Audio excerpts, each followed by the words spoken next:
Alabama takes on Michigan in the Rose Bowl. Yeah, this is going to be one heck of a football game.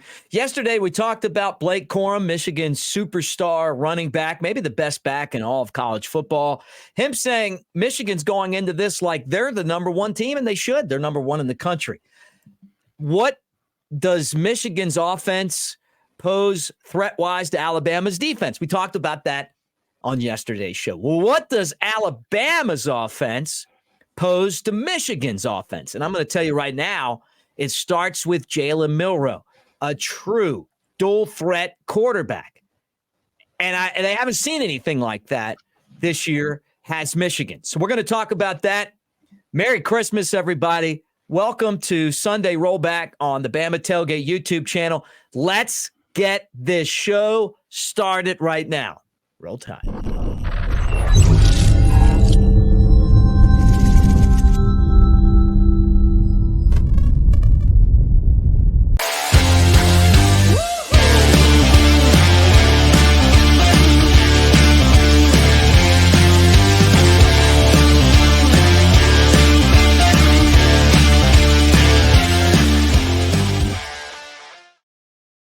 And a hearty roll tide to you guys, and Merry Christmas.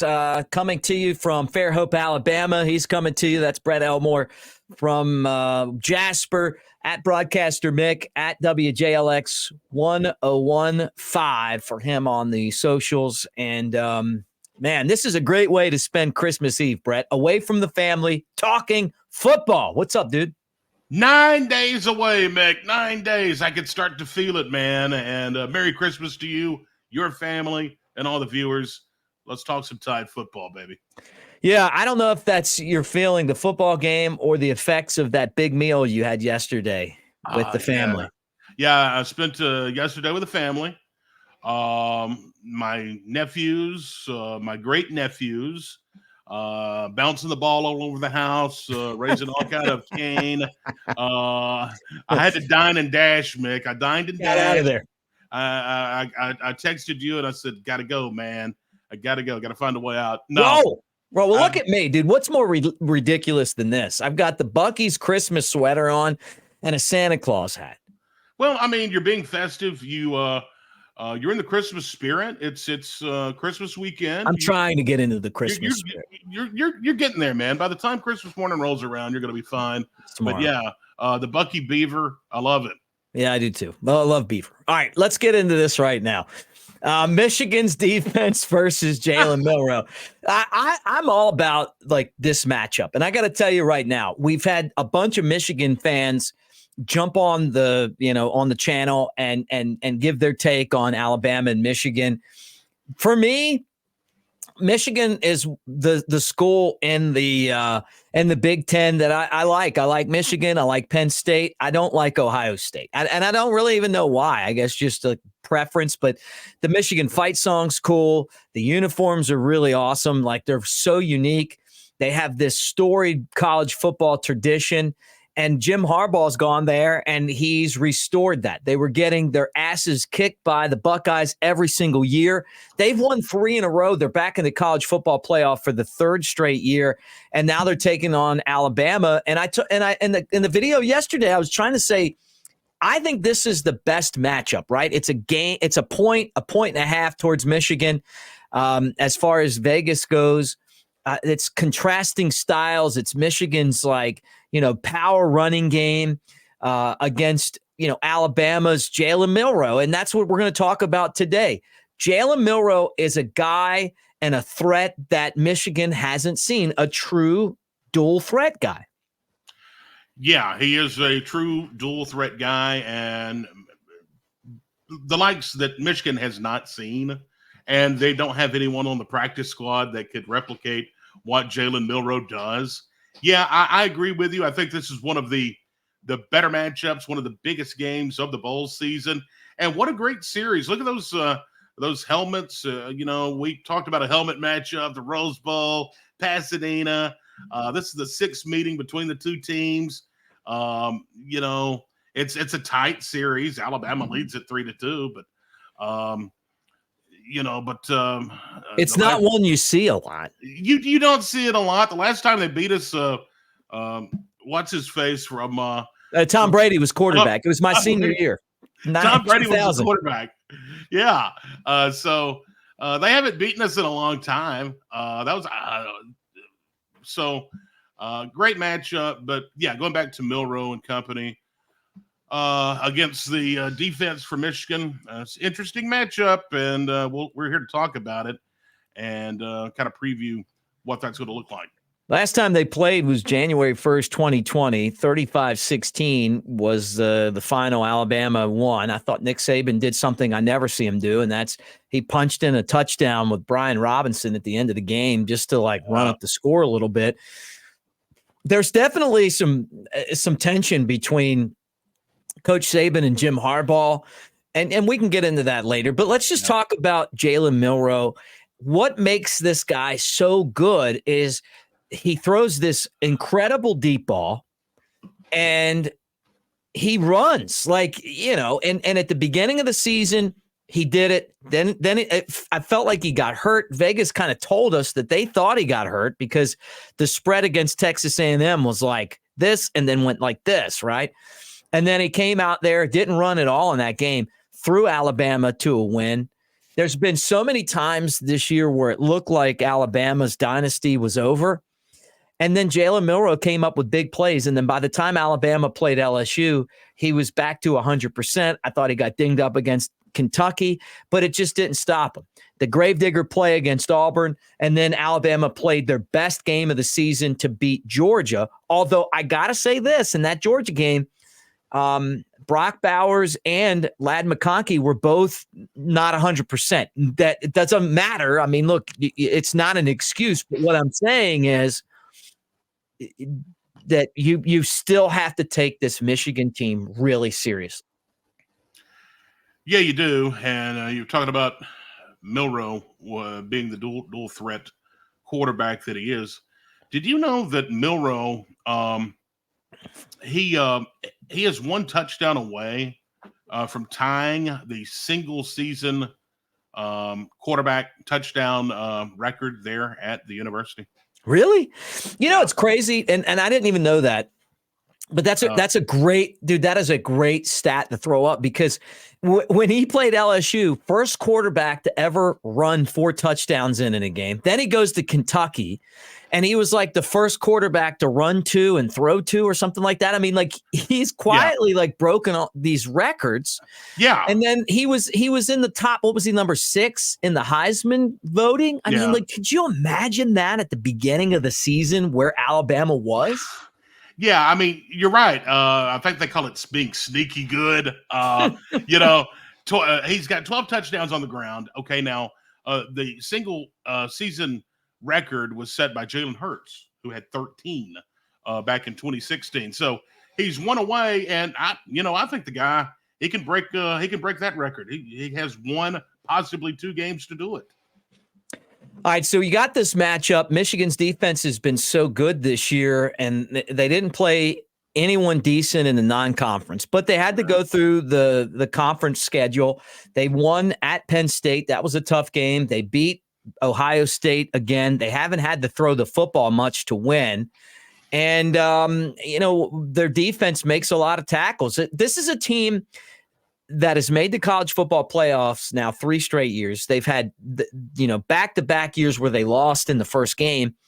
They're 0-2 in the playoff. But last year's game was such a humiliation. They were a better team than TCU and blew it. They just they lost. They fell behind early and couldn't catch up. And I feel like they're really motivated because a lot of guys came back for this opportunity.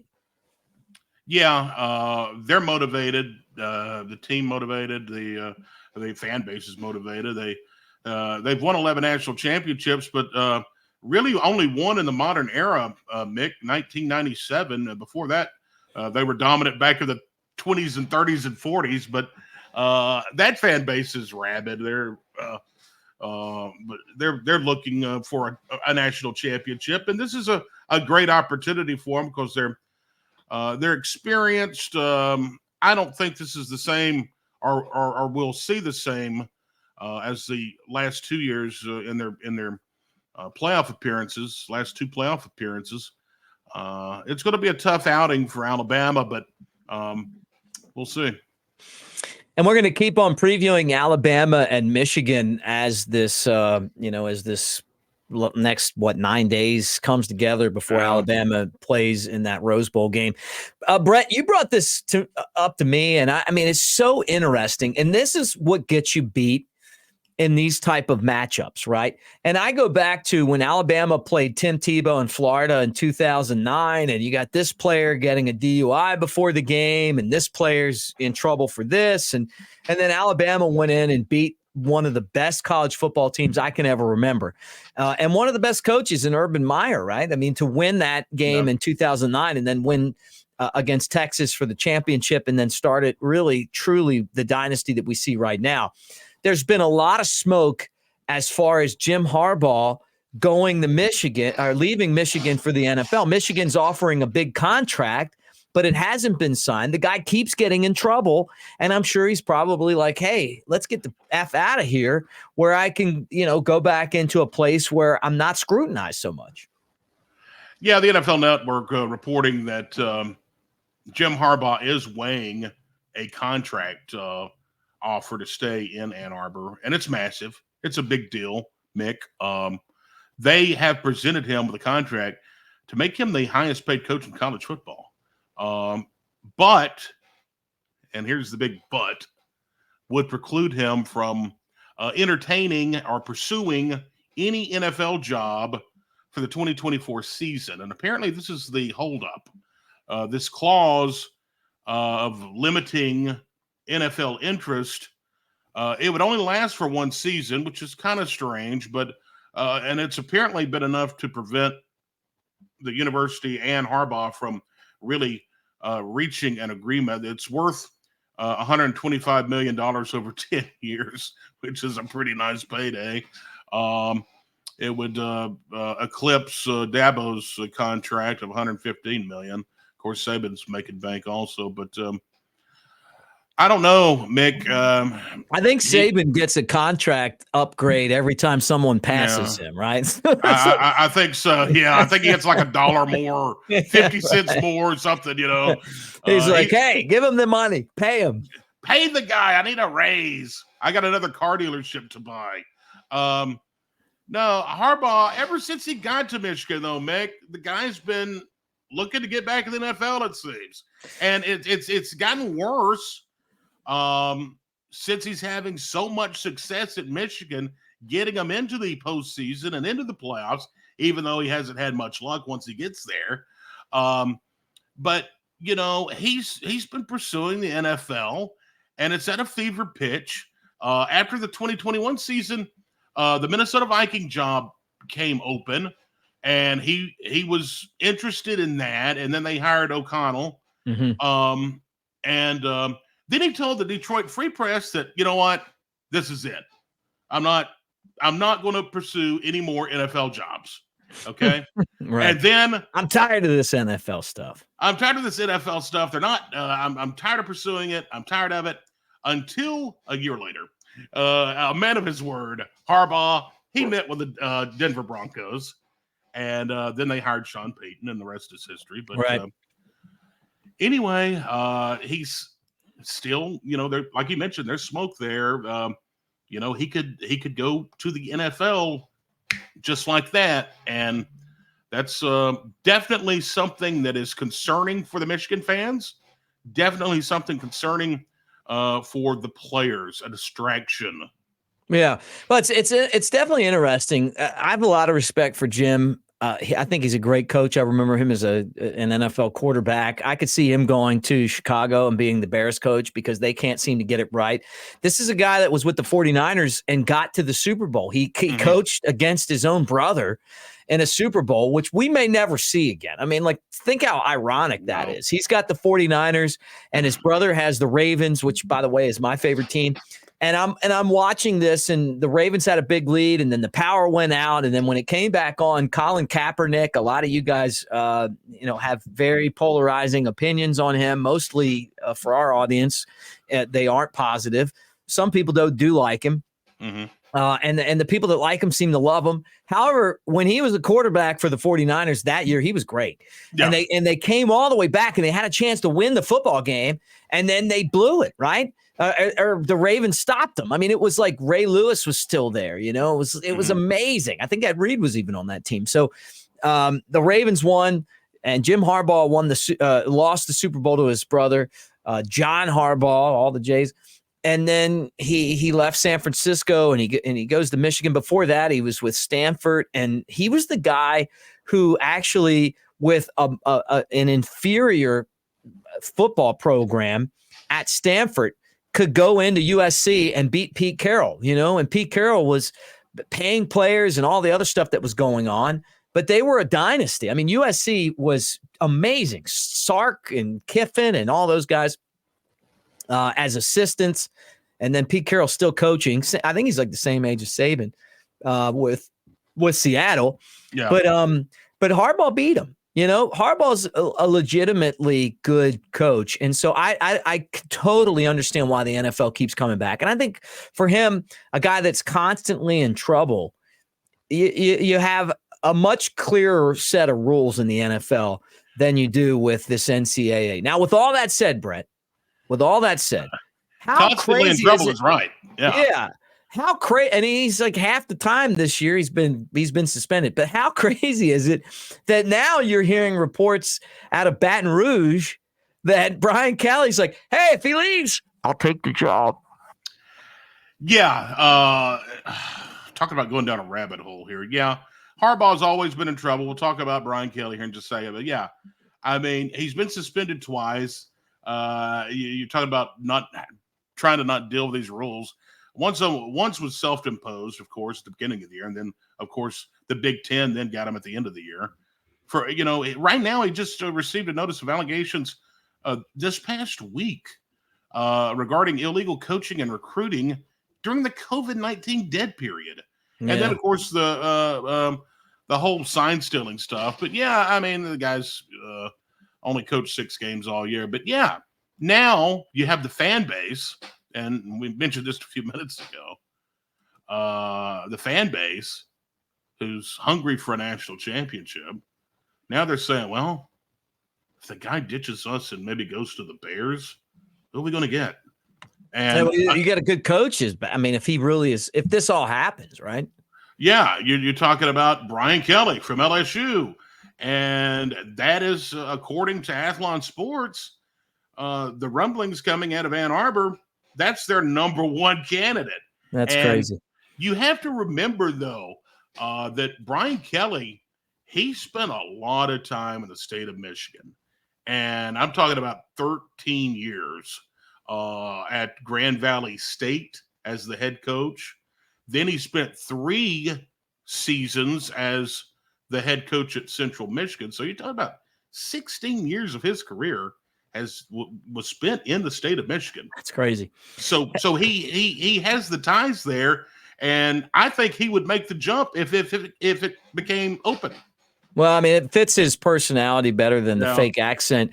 And LSU this year, I mean, they didn't do poorly. They had a Heisman Trophy winning quarterback. They did lose some games, Ole Miss, Alabama. They lost to Florida State. They have a pretty good bowl game coming up.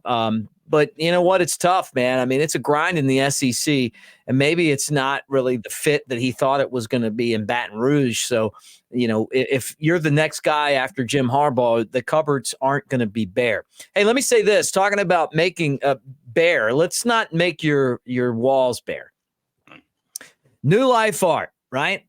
15% off with the discount code Bama Tailgate on any order that doesn't include the the stuff that hasn't been put out yet, the new stuff. So you could go in there, and honestly, I could with New Life Art, I could go in there and find 25 things that I want. I love it. It's one of my favorite places. You go to Hoover and you go to the New Life Art store and you look around. I'm like, hey, I'd love to have that canvas. I'd love to have that right there, that statue, give me that Gravedigger picture, whatever it is. But 15% off right now. It doesn't include Gravedigger, but for you guys, we may be the only place that you're going to get this discount code, this promo code right now. And it's because I messed up and did not tell you that Well, now it's there. Gravedigger 25. That's $25 off. 4th and 31 at newlifeart.com for the print. And they say that Gravedigger, well, we're calling it Gravedigger. It's 4th and 31 is what the print is really called. That they're selling them fast, man, like hotcakes. And who doesn't want that in their house? I mean, that's Alabama's version of the Kick Six. On the 10-year anniversary, baby. And I tell you, you have got to get your copy of this. And yeah, Mick's mistake is your gain. I mean, Mick screw up. Look at this idiot. Look at this guy. He's wearing a beaver. He's wearing a beaver sweater, a Bucky beaver sweater, and a Santa hat. He's screwed up. And you can take advantage of that. But yeah, have you ever been to Bucky's before? You know, they're all over Alabama now. I've been to the one up in Athens. You know, we have one down here in South Alabama in between. Really, it's like right off the exit to go to the beach. But for us, you know, for where I'm at right now, it's 20 minutes away. It's just, I love that place. I have been by Bucky's over in Leeds, but I have not been in. Oh, the Leeds one. Yeah, you need to go, man. Yeah, you never leave. You never leave. I would get lost in that big place. Yeah, it's really, honestly, it's people will try to tell you what the best gas station is. Mm-hmm. I don't even know if it's truly a gas station. You know, people used to. Yeah, right. I mean, what's the best thing that's ever come from Texas? It's Bucky's, and we have them now in Alabama. They're not even a sponsor. I just have the shirt on because this is even this year's. This was last year's. So, okay. All right. Well, let's turn the page now, Brett. I know that you're a guy that loves a good football game, and you love when teams play the game the right way and treat each other with respect. Look at this right here. Let me show this again. Like, so South Alabama isn't Alabama and Michigan aren't the only two teams from these states that are playing. This is South Alabama against Michigan, Eastern Michigan. Mm-hmm. And South Alabama beat them 59-10 yesterday. And it's a bowl game that takes place here in Mobile. It's on their campus, right?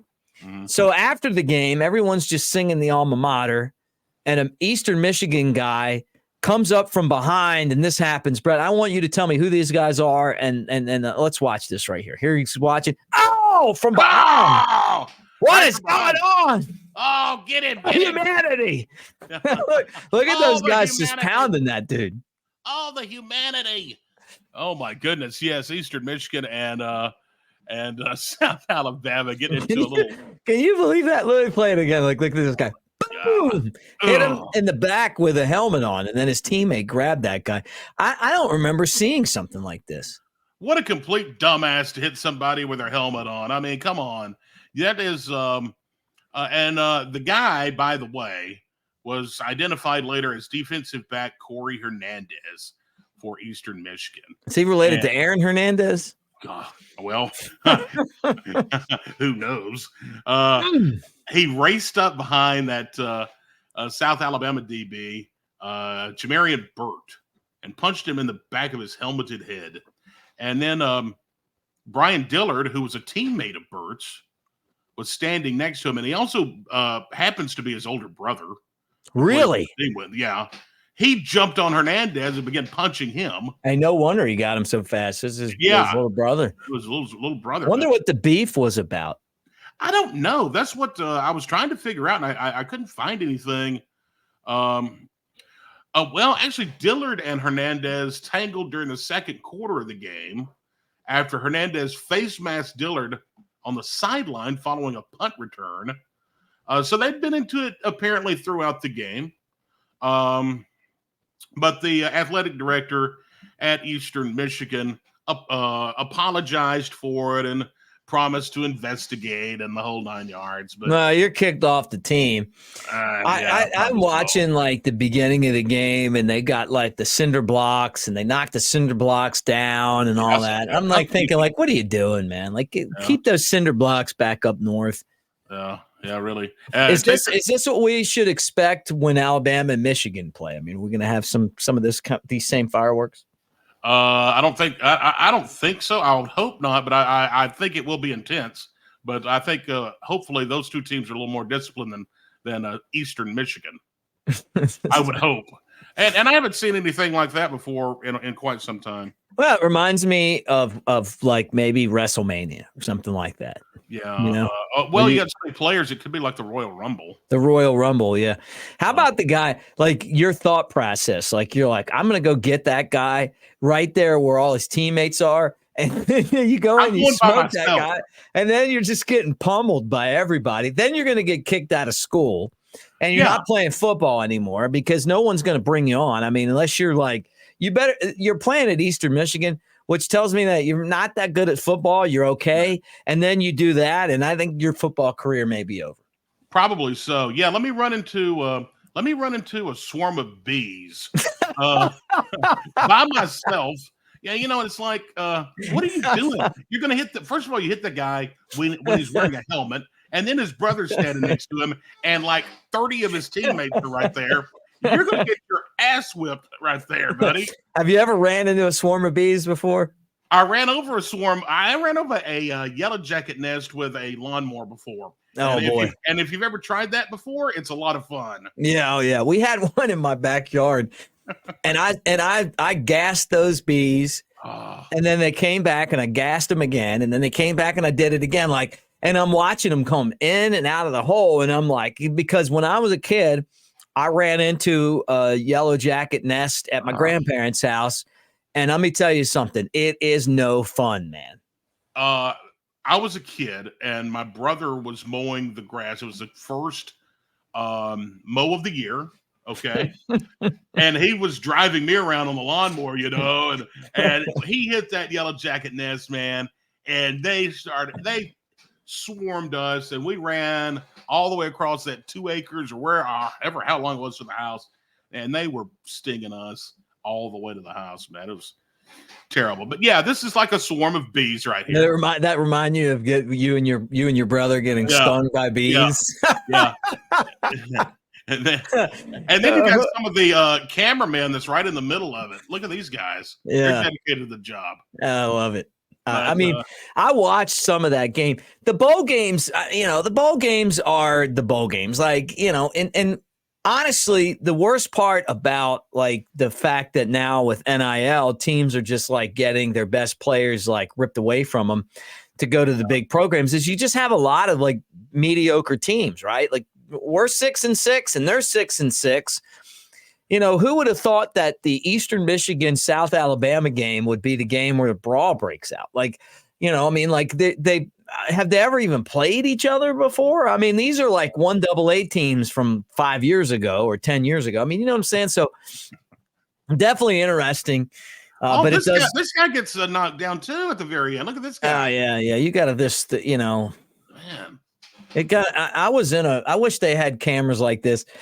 In 98, I was in the student section for the Iron Bowl, and the game ended, and some guys from another fraternity started beating up this guy in mine, and I was the first guy there, and I went in, and I wasn't really throwing punches, I was just throwing people off of them, Yeah.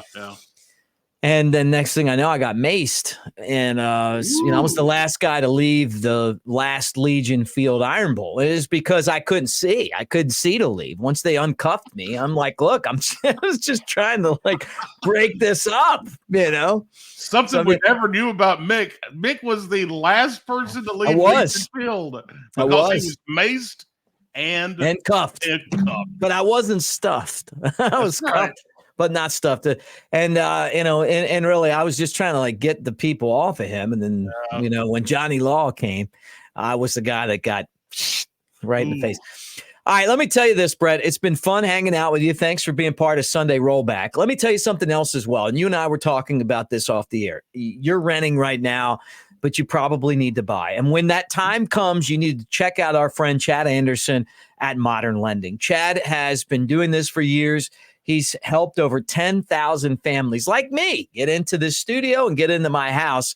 Modern Lending. He's also an investment consultant and an Airbnb expert.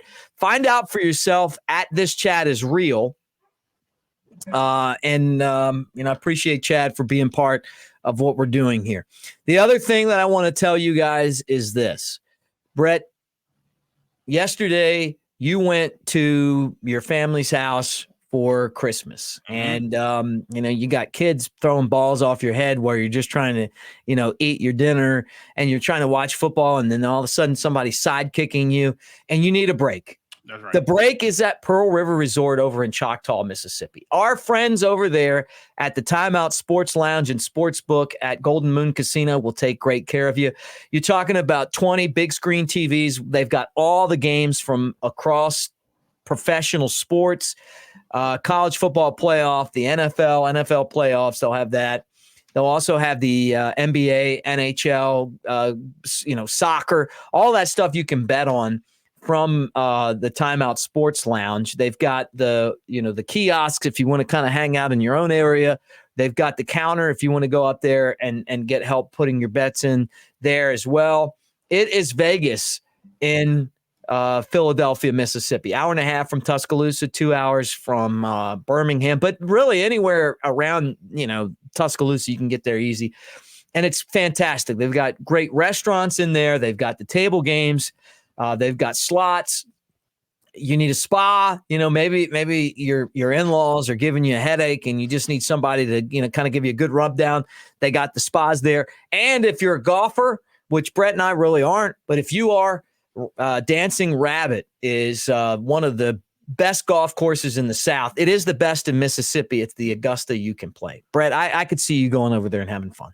I could go over there and have fun. And don't forget, Ron White will be there live, the comedian, on Saturday, February 24th. So you might want to mark your calendar to go then. Or, Mick, you remember the Wallflowers, don't you? Yes. Bob Dylan's son, Jacob Dylan, and the Wallflowers coming May 4th at 8 o'clock. So a couple of big events coming up at Pearl River Resort. So we're going to have to go play some games and check out maybe one of the shows. Yeah, I think you and I are going. We got to see our buddy Ryan over there and hang out with the entire crew.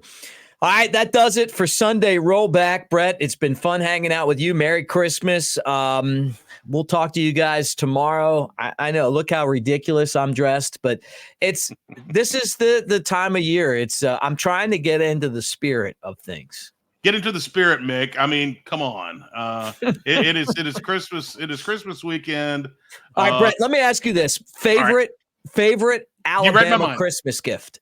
Favorite Alabama Christmas gift. Alabama Christmas gift. I'll start while you're thinking. All right, go ahead. All right. I love Daniel Moore prints. Love him, right? But my first game ever was the 96 Iron Bowl. Freddie Kitchens to Dennis Riddle. Bama comes from behind, and they beat Auburn, Legion Field, 24-23. I mean, it was amazing. It was the first game I ever went to, and my sister got me the print of the game. It was from another artist, and it could because Daniel Moore didn't do that game. But that's the only non-Daniel Moore print I have in my Alabama collection, and it means a lot to me because that was my first game, and my sister gave it to me, and I still get chills thinking about it sometimes. I love the Daniel Moore prints too. But as far as an Alabama Christmas gift, I'll have to say this, and it ties in a little bit to where we're at. The first national championship game that Nick Saban coached in at the University of Alabama at the Rose Bowl, Pasadena, against Texas, that was my Christmas gift to myself. Yes. I said, I'm going to the national championship game come hell or high water.